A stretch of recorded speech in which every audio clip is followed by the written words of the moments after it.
베드로전서 1장 22절부터 25절까지입니다. 우리가 한 목소리로 한번 합독하도록 하겠습니다. 너희가 진리를 순종함으로 너희 영혼을 깨끗하게 하여 거짓이 없이 형제를 사랑하기에 이르렀으니 마음으로 뜨겁게 서로 사랑하라. 너희가 거듭난 것은 썩어질 씨로 된 것이 아니요 썩지 아니할 씨로 된 것이니 살아있고 항상 있는 하나님의 말씀으로 되었느니라. 그러므로 모든 육체는 풀과 같고 모든 영광은 풀의 꽃과 같으니 풀은 마르고 꽃은 떨어지되 오직 주의 말씀은 세세토록 있도다 하였으니 너희에게 전한 복음이 곧 이 말씀이니라. 아멘. 아멘. 함께 고백합시다. 주님, 제가 여기에 있습니다. 옆 사람 축복합시다. 주님, 제 옆 사람도 여기 있습니다. 축복해 주세요. 아멘. 우리의 공동체 고백입니다. 우리는 예수님의 사람입니다. 우리는 예수님 안에 있습니다. 우리의 삶에는 예수님의 흔적이 있습니다. 아멘. 어찌어찌 하다 보니 한 달이라는 시간이 흘렀습니다. 제가 이제 강단에 서서 여러분과 말씀을 나눌 수 있는 시간들이 한 달이라는 시간이 훌쩍 지나갔는데, 그만큼 우리에게 주어진 이 시간이 우리를 기다려주지도 않고 또 지나고 보면 굉장히 빠르다는 것을, 빨리 지나가는 이 시간의 속도를 우리가 느낄 수가 있습니다. 새내기였던 친구들이 어느 순간에 2학년이 되고 3학년이 되고 4학년이 되고 졸업을 하게 돼서 취업을 하게 되고요. 그 처음에 20대 23살, 24살, 25살 때 만났던 청년들이 어느 순간에 이렇게 결혼을 해서 자녀를 낳고 또 가정을 이루는 것들을 보게 됩니다. 저도 그런 시간들을 겪으면서 이렇게 살아가고 있고 또 앞으로도 살아가는 그런 과정이 있죠. 우리에게 주어진 것들은 지난 후에는 뭔가 좀 희미해지기도 합니다. 특별히 상처나 오랫동안 남는 그런 트라우마라고 말할 만큼 그런 충격적인 사건들은 시간이 지나도 우리에게 영향을 미치지만, 일상의 생활에서 우리가 흔하게 흘려보냈던 중요하지만 중요하지 않게 여기는, 그 이해되나요? 중요한데 분명히 중요한데 중요하지 않게 넘어가 버리는 일들이 우리에게 종종 있는데, 그런 것들이 지난 후에는 언제 이렇게 됐지? 라고, 그러니까 평범하게 우리가 누릴 수 있는 아주 행복을 주는 그런 중요한 것인데 우리가 느끼지 못하고 그냥 시간의 흐름에 따라 잃어버리는 그런 경우들도 종종 생겨나지 않습니까? 그렇게 우리에게 주어진 시간들이 굉장히 중요하고 소중합니다. 우리에게 주어진 시간들을 어떻게 손용하느냐는, 우리가 주님 앞에 설 때에, 주님 앞에 우리가 주님을 대면할 때에 우리의 믿음의 열매를 그 앞에서 자랑할 수 있든지, 아니면 아무것도 주님께 드릴 게 없어 우리가 정말 부끄러움으로 주님 앞에 서든지, 둘 중 하나가 되겠죠. 여러분도 저도 잘 알다시피 기독교의 시작은 굉장히 힘듭니다. 고난으로 시작합니다. 기독교가 어떻게 시작되죠? 기독교의 첫 시작은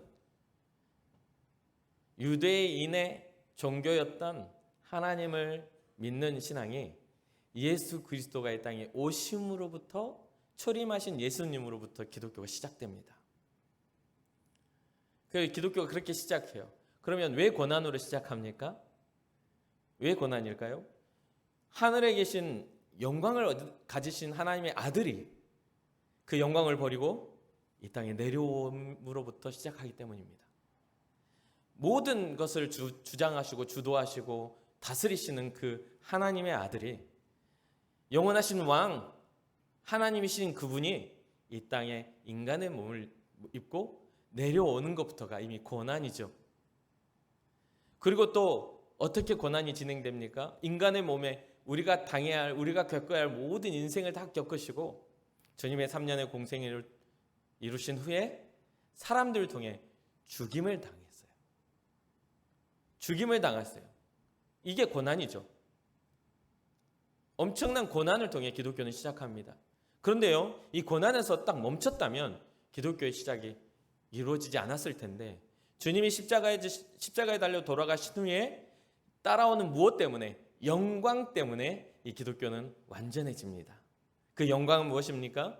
바로 예수 그리스도가 3일 만에 다시 부활하셨다는 사실입니다.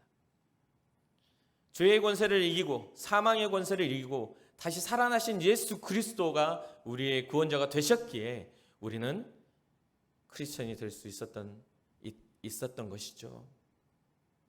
이것이 믿어질 때에 우리는 기독교인입니다. 이게 믿어지지 않으면 이름뿐인 교회에 그냥 왔다 갔다 하는 사람에 불과합니다. 기독교의 시작은 예수 그리스도의 고난과 얻으신 그 영광을 통해 시작됩니다. 그렇다 보니 주님의 길을 따라가는 제자들도 이 고난과 영광을 바라보게 되었습니다. 초대교회는 굉장히 예수님이 보여주신 그 삶을 따라가는 제자들을 통해 굉장히 그 패턴이 똑같이 나타납니다. 오늘날에도 우리는 고난과 함께 영광을 바라봅니다. 예수님의 죽음 후 부활과 승천이 있었던 것처럼 기독교인들도 자기네들의 죽음 이후 하나님 앞에서 새로운 부활의 영광에 참여한다는 것을 알았기 때문에 그 고난 앞에서 넉넉히 이길 수가 있었습니다. 예수님이 그 고난을 우리의 힘으로 이기라고 했나요? 여러분들의 노력이나 여러분들이 가진 어떤 그런 육체적 능력이나 아니면 가지고 있는 어떤 지적 능력으로 이기라고 말씀하셨나요? 여러분들이 가지고 있는 다른 사람보다 더 나은 장기로 뭔가 내가 잘할 수 있는 것으로 고난을 이길 수 있나요? 그렇지 않습니다. 예수님이 하늘로 올라가실 때에 무엇을 허락하셨어요? 성령을 허락하셨어요. 내가 올라가면 너에게 보혜사 성령이 오실 텐데 그가 너희를 가르쳐 주실 것이다. 그가 너희를 지켜 주실 것이다. 그가 너희를 장래일과 여러 가지의 상황들에 이길 수 있는 힘을 공급하실 것이다. 이렇게 말씀하셨어요. 그 성령이 우리로 하여금 승리케 하십니다. 그렇다 보니 예수님이 부활 승천하신 후에 증인이 된 사람들의 그런 모습들을 보는데 그 사람들이 어떤 일을 겪게 되냐면 같은 민족으로부터 추방당하고 파문당하고 심지어 죽음을 각오하고 가족들에게서 버림을 받아야 될 상황까지 그렇게 처하면서도 주님의 영광을 바라보고 그들은 승리의 길을 향하여 나아갔다는 사실이죠. 이 베드로가 베드로전서 쓸 때에는 심상치 않은 분위기와 박해의 그런 소리들이 나는 때입니다.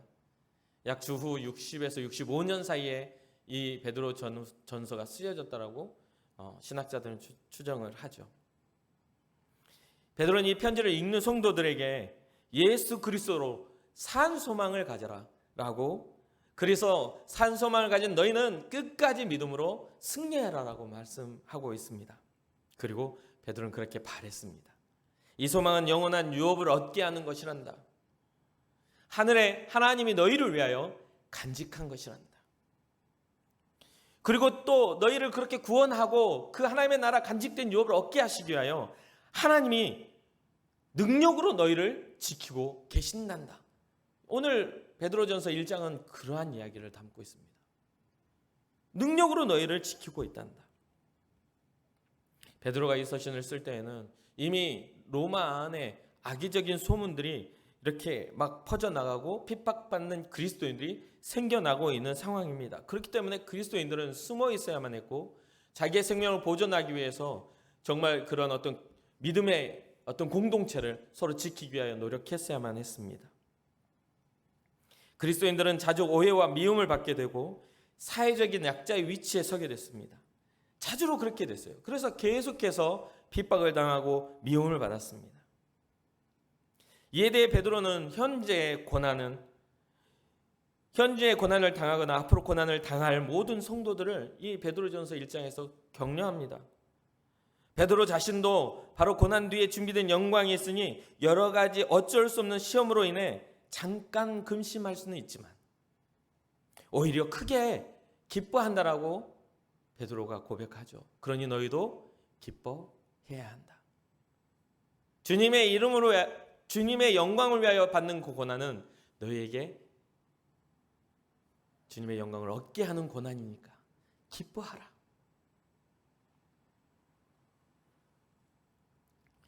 사랑하는 청년 여러분, 또한 이 편지를 쓰시는 기독교인들에게도 믿음에 확실하여서 불로 연단하게 하여도 없어질 금보다 그 귀한 믿음을 너희가 갖고 있다면 예수 그리스도께서 다시 오실 때에 존귀와 칭찬으로 너희를 맞이하실 거야. 그러니 산소망을 가진 너희야, 믿음으로 승리하자. 이 고난 앞에 우리가 쓰러지지 말고 끝까지 주님 앞에 달려가자. 이 이야기를 베드로는 하고 있는 것이죠. 오늘날도 우리는 사회적 변혁이 일어나는 시기입니다. 그렇죠? 사회적인 변혁이 일어났어요.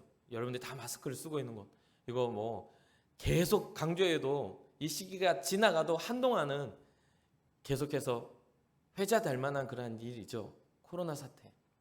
사회적인 굉장히 큰 변혁이 일어났어요. 그러다 보니 사회적인 변혁과 함께 어떤 현상이 일어나면 우리의 신앙의 방향성도 달라지고 있는 것을 보게 돼요. 사회적인 흐름에 따라서 우리의 신앙의 방향이 달라진다는 거예요. 어떤 직장의 어떤 추구, 또 학교와 여러 가지의 상황적 추구, 또 사회적인 요구에 따른 추구들을 통해서 우리의 신앙생활의 모양도 좀 달라지죠. 그러나 우리가 달라지지 말아야 할 것은 하나님을 향한 우리의 신앙의 방향인 줄 믿습니다. 그래서 오늘 본문은 이 모든 변혁이 일어나는 시대 속에서 우리의 신앙의 방향을 만드는 그런 베드로의 편지라고 생각을 합니다. 핍박을 당하고 죽임을 당하고 이후에 네로 황제의 핍박이 바로 그 60년대 그 사이에 67년 정도에 이렇게 쭉 진행이 돼요. 억울한 누명을 쓰여서 기독교인들을 잡아 죽이는 대핍박, 대환란이 일어나죠. 그런 상황 속에서 그리스도인들이 믿음을 지키기 위하여 정말 생명을 걸고 주님을 향해 있을 수 있었던 그 본질적인 것, 그 본질적인 것을 좀 다뤄주고 있어요. 오늘 본문의 첫 번째는 신앙의 방향은 진리를 순종하라, 이 단어에 있다는 거예요. 진리를 순종하라. 우리의 신앙생활은요, 진리 앞에 순종해야 돼요. 세상의 말에 순종하는 게 아니라 주의 말씀, 진리 앞에 순종해야만 우리의 신앙은 바르게 나아가고 있어요. 어떤 사람의 생각이나 어떤 좋은 스승의 가르침의 문제가 아닌 하나님의 말씀에 우리가 순종해야 한다는 거죠. 그래서 22절을 보면 너희가 진리를 순종함으로 너희 영혼을 깨끗하게 하여 거짓이 없이 형제를 사랑하기에 이르렀으니 마음으로 뜨겁게 서로 사랑하라. 진리를 순종함으로 영혼이 깨끗게 되었다. 기독교의 핵심 단어입니다. 이 진리라는 단어는 기독교의 핵심 단어예요. 그럼 이 진리를 알아야 진리에 대한 순종 또한 우리가 흔들리지 않지 않겠습니까? 성경이 말하는 진리의 근본은요, 성경이 진짜 많은 이 진리의 단어와 연결돼서 말하는 그 근본은 하나님이라는 단어가 그 근본 진리에 속해 있어요. 뭐냐면 시편 25편 5절 몇 절만 찾아볼게요. 시편 25편 5절을 보면 주의 진리로 나를 지도하시고 교훈하소서. 주는 내 구원의 하나님이시니 내가 종일 주를 기다리나이다. 주의 진리로 나를 지도하시고 교훈하소서. 우리는 많은 스승들을 두는 시대에 살죠. 많은 지식이나 많은 지혜로움들을, 탈무드와 같은 그런 지혜로움들을 막 이야기하는 시대에 살지만 우리를 진정으로 살게 하고 우리를 진정으로 구원하는 그 진리는 주의 말씀인 줄 믿으시길 주님의 이름으로 축복합니다. 시편 43편 3절에 주의 빛과 주의 진리를 보내시어 나를 인도하시고 주의 거룩한 산과 주께서 계시는 곳에 이르게 하소서. 주의 빛과 주의 진리를 보내시옵소서. 나를 인도해 가시옵소서. 우리가 빛을 보고 따라가야 한다면 우리 주님의 빛을 봐야 될 줄 믿습니다. 우리가 인생을 가면서 어떤 나의 생각이나 나의 사고나 내가 가지고 있는 가치관들이 나의 인생의 방향을 결정하지 않습니까? 그런 가치관을 결정하는 일에 우리 주의 말씀이 있기를 주님의 이름으로 축복합니다. 이사야서 65장 16절입니다. 이러므로 땅에서 자기를 위하여 복을 구하는 자는 진리의 하나님을 향하여 복을 구할 것이요. 땅에서 내가 잘 되기를 위하여 복을 구하는 자야. 그렇다면 진리의 하나님을 향하여 복을 구하여라. 그럼 우리가 잘 사는 비결이 어디에 있어요? 하나님께 있다는 겁니다. 그러면서 더 이어갑니다. 땅에서 맹세하는 자는 진리의 하나님으로 맹세하리니 이는 이전 환란이 잊어졌고 내 눈앞에 숨겨졌습니다. 우리에게 닥쳐오는 고난이나 환난이나 우리에게 준비되어지는 하나님의 심판이 주의 진리 앞에 섰을 때에는 다 해결되는 줄 믿으시기를 주님의 이름으로 축복합니다. 인생을 심판하실 수 있는 분은 단 한 분밖에 없어요. 우리 하나님밖에 없어요. 그분이 우리의 창조주시고 우리의 주권자이시기 때문에 우리의 삶을 진정으로 판단하실 이는 하나님이심을 믿으시기를 축복합니다. 우리가 추구해야 할 진리의 방향은 어디더라고요? 하나님입니다. 하나님을 향하여 복을 구하고 하나님과 함께 삶을 살아야만 합니다. 그렇게 될 때에 하나님의 마음과 우리를 향한 구원의 뜻을 깨달을 수가 있어요. 주의 말씀을 깊이 묵상할 때에 주의 심정을 깨달을 수가 있어요.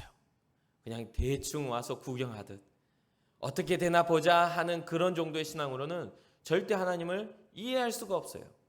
또 여러분들의 삶에 있어서 여러분들의 가치관과 여러분들의 생각에 사로잡혀서 내가 설정해 놓은 그 한계범위에서 밖으로 나오지 않으면, 하나님을 이해하려고 나의 눈을 열어 주님을 바라보지 않으면 절대 하나님의 나라는 우리에게 확증될 수가 없어요. 그래서 하나님을 우리가 바라볼 때에는 깊이 있게 바라보시기를 주님의 이름으로 축복합니다. 대충 훑어보고 대충 내 생각으로 그냥 계산 때려가지고 이 정도는 안 되겠지 이런 생각으로 했다가는 절대 하나님을 경험할 수가 없어요. 하나님은 절대적인 하나님이셔요. 하나님은 못하시는 일이 없으신 분이에요.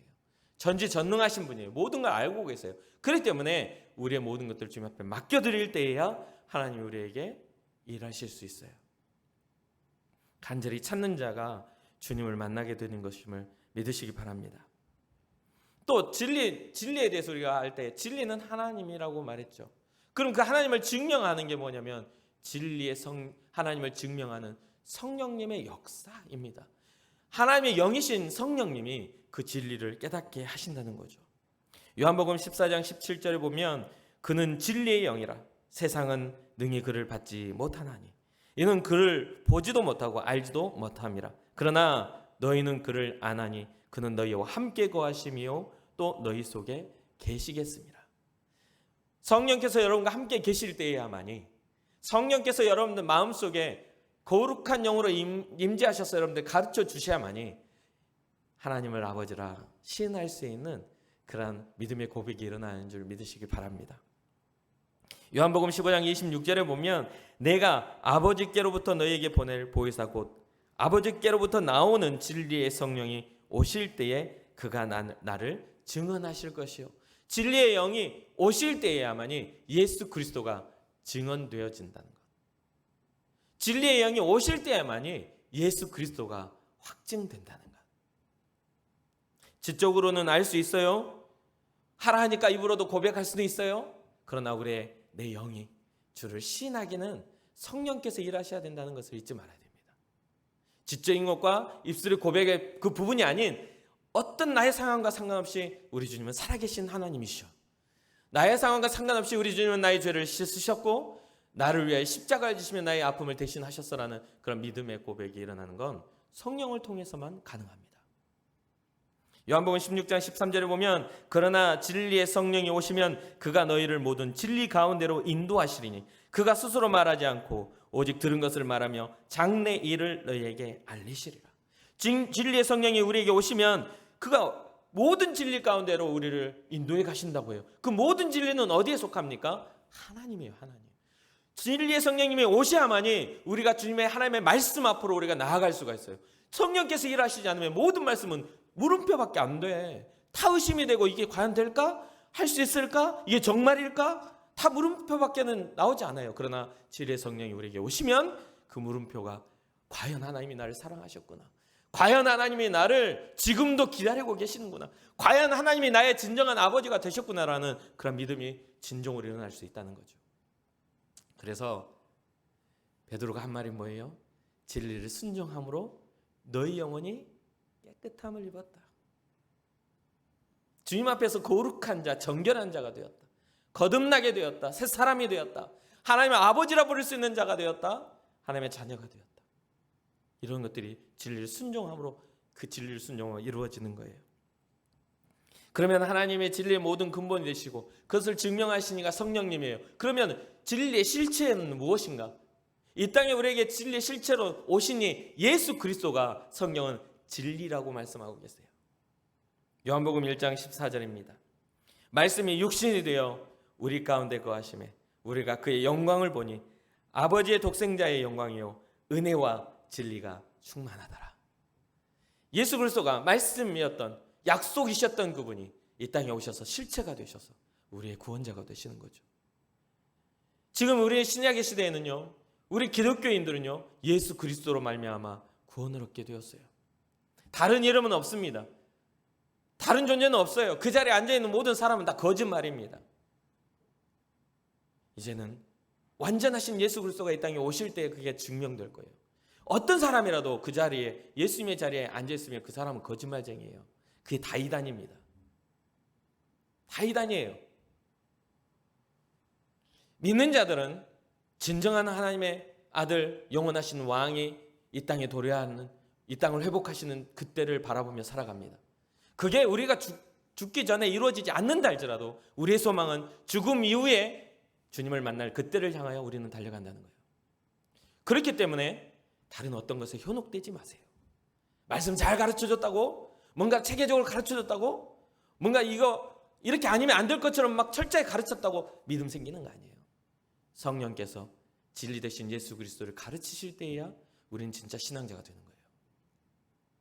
아니, 초대교회 때 막 이제 기독교가 시작됐는데 그때 신학이 있었습니까? 그때 신학이 있었어요? 없었어요. 이미 예수님은 승천하셔서 하늘로 올라가시고 그들에게 남아있는 것은 주님을 향해 바라보며 구약의 성경, 약속했던 메시아가 이 땅에 오셨고 또 약속하시고 올라가신 그분이 다시 오실 거라는 기대를 가지고 매일 전도하기와 기도하기와 또 주님이 약속했던 것들을 말씀을 보는데 힘썼다고 그랬어요. 사랑하는 청년 여러분, 기도가 사라져가는 이때 우리는 기도해야 합니다. 미련한 것처럼 보여지는, 이제는 뭔가 기도하는 게 시간 낭비인 것처럼 보여지는 이때 우리는 기도해야만 우리의 영혼은 살 수가 있어요. 진리의 영을 우리가 받아들이려면 기도 외에는 능력이 나타나지 않습니다. 요한복음 14장 6절에 예수님께서 직접 말씀하시죠. 예수께서 이르시되 내가 곧 길이요 진리요 생명이니 나로 말미암지 않고는 아버지께로 올 자가 있다 없다? 없다. 주님으로 말미암지 않고는 하나님 앞에 나아올 수 있는 사람이 없다. 이것이 우리가 붙잡아야 할 진리의 실체인 줄 믿으시기 바랍니다. 그러니까 이 말씀의 결론적인 진리는 무엇인가라고 했을 때 성경이 말하는 진리는 하나님이 이 땅에 보내신 구원자로서 예수 그리스도이시다라고 결론 맺을 수 있습니다. 오직 예수님을 통해서 많이 죄로 물들었던 영혼이 깨끗함을 입을 수가 있습니다. 거짓이 없다는 말은 위선됨이나 또 꾸며진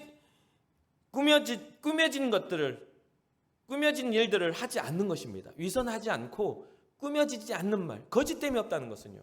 그래서 예수 그리스도를, 진리를 순종하는 사람들이 영혼이 깨끗함을 입어 거짓 없는 사랑을 하였다. 너희는 거짓이 없는 사랑을 한다. 세상에 속이는 사랑이 아닌 참된 진실한 사랑을 하고 있다. 이 말이에요. 그래서 제가 말씀드렸죠. 사랑이라는 단어는 똑같아도 있어야 될 위치에 있지 않으면 불륜이 되고 있어야 될 위치에 있지 않으면 그는 사랑의 폭력이 된다는 것을요. 똑같은 사랑이고 똑같은 방법이라 할지라도 그것이 위치한 자리가 중요한 겁니다. 이 바로 거짓되지 않는 사랑이라는 것은 하늘로부터 내려온 하나님의 사랑을 변질시키지 않는 그대로의 모습으로 예수 그리스도의 진리된 모습으로 너희가 사랑하는도다. 그러면서 뭐라고 합니까? 마음으로 뜨겁게 서로 사랑하라. 이건 무슨 사랑이에요? 인간과 인간과의 관계의 사랑입니까? 교제의 사랑입니까? 친구와 친구, 우정과 우정의 사랑입니까? 아비와 부모의 사랑입니까? 아니죠. 여기서 말하고 있는 베드로가 권면하는 사랑은 하늘로부터 내려온 예수 그리스도의 사랑을 받은 너희여, 아가페 사랑, 하나님의 사랑으로 서로 피차 뜨겁게 사랑하라. 그렇다면 하나님의 사랑을 가진 너희는 고난 앞에서도 웃을 수가 있어. 고난 앞에서도 승리할 수 있어.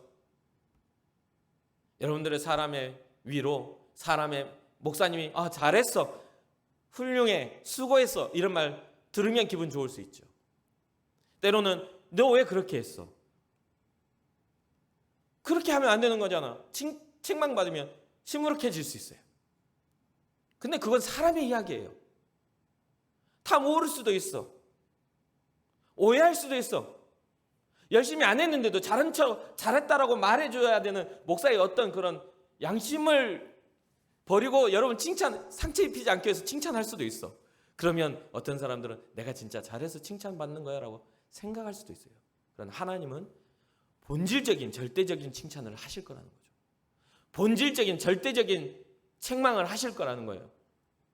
누구와 비교하지 않는 하나님의 기준에 맞는, 옆 사람과 비교하지 않는, 여러분들이 조용하게 기도하고 여러분들이 다른 사람처럼 주여 하지 않아도 마음속에서 끓어오르는 슬픔과 하나님을 향한 열망으로 기도할 때 주님은 그걸 보고 계시며, 다른 사람보다 목소리가 크지 않아도 너는 나에게 집중하였구나라고 말해줄 수 있는 절대적인 하나님의 가치, 그 기준.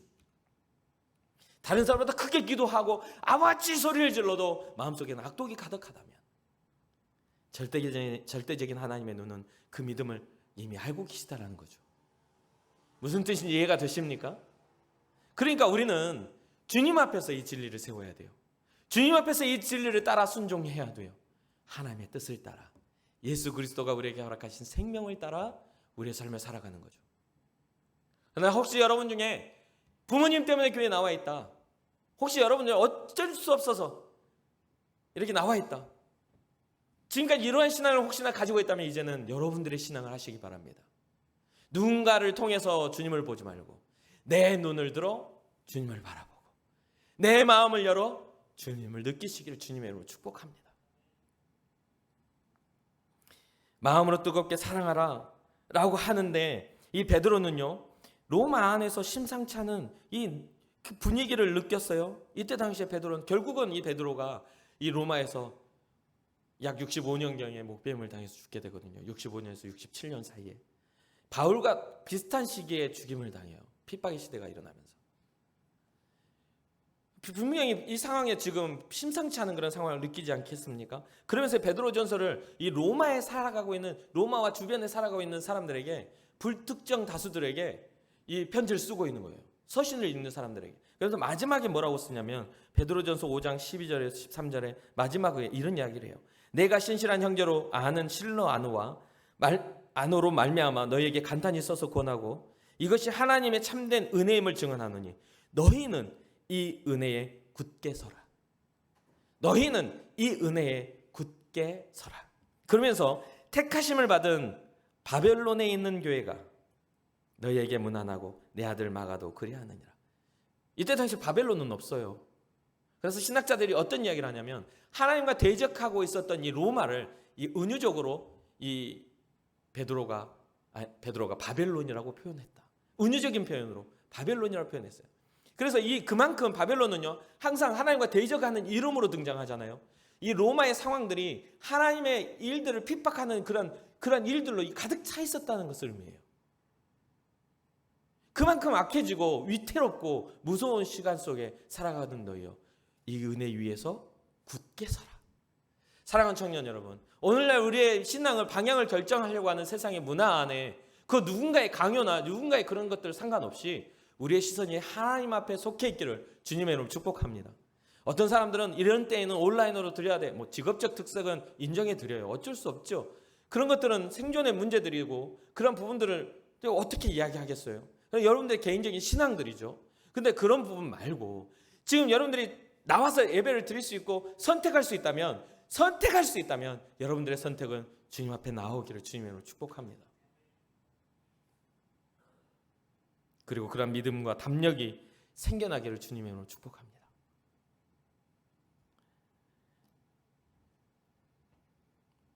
(23절입니다) 너희가 거듭난 것은 썩어질 씨로 된 것이 아니요 썩지 아니할 씨로 된 것이니 살아있고 항상 있는 하나님의 말씀으로 되었느니라. 썩어질 씨로 된 것이 아니야, 썩지 않을 씨로 되었다. 이 베드로전서 1장 쭉 읽다 보면 이 부분에 대해서도 부연 설명할 수 있는 그 구절이 나옵니다. 썩지 아니할, 더럽혀지지 아니할 하나님의 영원한 유업을 선물로 너희에게 허락하신다. 썩어질 씨는 육체적으로 한정되어 있는 육신의 몸을 입고 사는 것을 의미합니다. 그러한 삶을 사는 걸 의미합니다. 결국은 흙으로 돌아가야 할, 그냥 우리의 영혼이 주님 앞에 나아간다면 우리의 영혼의 그릇에 불과한 죄로 인해 얻게 된 육체의 일들. 이 베드로는 모든 육체는 풀과 같고 꽃과 같다. 그러니 풀은 마르고 꽃은 시들게 된다 선언합니다. 사랑하는 청년 여러분, 여러분들이 지금 살아가는 그 몸은 풀과 같고 꽃과 같습니다. 결국에는 떨어질 수밖에 없는, 시들어갈 수밖에 없는. 그런데 베드로는 뭐라고 하죠? 영원히 있는 것 무엇입니까? 주의 말씀은 영원하단다. 주의 말씀은 영원하단다. 이것이 너에게 말하는 복음이야. 하나님의 말씀 앞에, 하나님의 약속된 진리 앞에 너희가 순종함으로 나아가 믿음의 승리를 이루어야 한다는 것을 믿는 자들에게, 고난 앞에 선 그들에게 격려하고 있는 거죠. 강권하고 있는 거죠. 마지막으로 사랑하는 청년 여러분, 우리는 영원하신 하나님의 말씀을 의지해야 되는 줄 믿습니다. 여러 가지 상황이나 여러분 사람들의 이야기로 인하여 흔들리지 마십시오. 물론 삶에 있어서, 감정에 있어서는 흔들리는 게 사람인지라 마땅합니다. 그러나 우리의 믿음에 있어서만큼은 흔들림 없이 주를 신뢰함으로 나아가야 합니다. 우리의 믿음에 있어서만큼은 우리의 능력과 힘이 아닌 주님을 의지해야만 합니다. 사람과 사람과의 관계 안에서 우리의 지혜로운 말 한마디나 우리의 호의로운 어떤 행동 하나에 그 사랑이 싹 틔워지고 더 나아질 수 있겠지만, 우리의 영적인 것은 우리의 노력에 의한 것이 아닌 하나님의 은혜로 인한 것임을 잊지 말고 주의 은혜를 구하는 일에 여러분들의 노력을 사용하시기를 주님의 이름으로 축복합니다. 가끔은 정말 안타까운 게, 내가 열심히 했는데 열심의 대가를 내가 원하는 대로 받고자 하는 사람들이 있어요. 내가 이렇게까지 열심히 했는데 주님이 나에게 응답하지 않았다고 하면서 내가 이만큼 투자했으니까 이만큼의 열매가 맺어야 된다는 그 주님이 주실 것도 내가 결정해 놓고 이렇게 요구하는 사람들이 있어요. 그러나 하늘의 일은요, 하나님의 주권입니다. 우리의 인생의 일은요, 하나님의 주권입니다. 우리의 생명의 일은요, 하나님의 주권입니다. 그것을 인정하고 주님 앞에 나아가는 사람들을 우리는 믿음의 사람이라고 합니다. 그러니까 여러분들의 신앙생활에 있어서 주님 앞에 믿음의 일들은 주님의 주권에 맡겨드릴 수 있는, 그리고 생활의 일은 우리가 최선을 다해 노력하여 선한 일을 이룰 수 있는 그런 영적 지혜와 삶의 지혜가 열려지는 여러분과 제가 되기를 주님의 이름으로 축복합니다.